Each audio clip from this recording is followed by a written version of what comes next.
para sa amin. Yung mga RFDEP po, nagkakay, mga safety officers,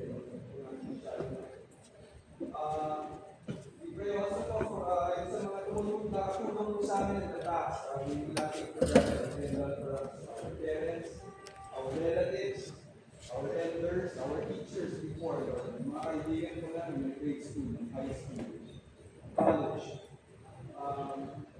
Lahat po na-contribute sa amin. Kahit po yung mga nambuti sa amin, Lord, na somehow baka nakatulong rin po sa amin, make us stronger.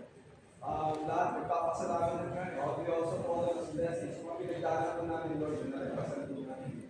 You only made us stronger. So, while we pray for blessings, Lord, we also embrace the challenges that you will send to us, Lord. Pinagdarasan po namin ay that we respond positively and correctly towards all the challenges that you bring us in our lives. Tapos nagpapasalamat po kami sa mga tao nagpapalakas po sa amin para harapin po lahat ng pagsubok na inibigay po sa atin. Kung mga nagpapalakas po sa amin ay mga blessings. So allow us also, Lord, to be a blessing to others. So bigyan po kami ng discernment, Lord. Malaman po namin kung sino yung mga tao na yun na kailangan naman po yung lakas namin. Bigyan po niyo kami ng sensitivity sa pangangailangan ng ibang tao. At yung willingness, Lord, na tulungan po ang ibang tao. In whatever way we can. Lord, we pray for both students today. At ako ng mga nagtitipin yun. We pray for our industry. We pray for the survival of our television, film industry. Dahil ito po yung kabuhayan ng marami po sa amin. Ito lang po ang aming nasa. Kaya we pray for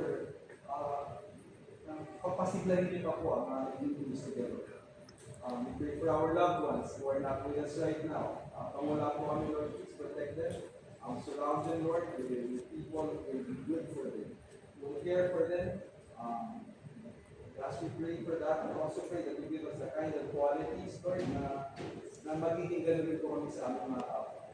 So kaya, Lord, as always, we pray that you help all of us become more kind persons, more compassionate, more sensitive, Lord, more thoughtful, more caring, ultimately better persons today than we were yesterday. All of this, Lord, we pray for, we thank you in Jesus' name. Amen. Father,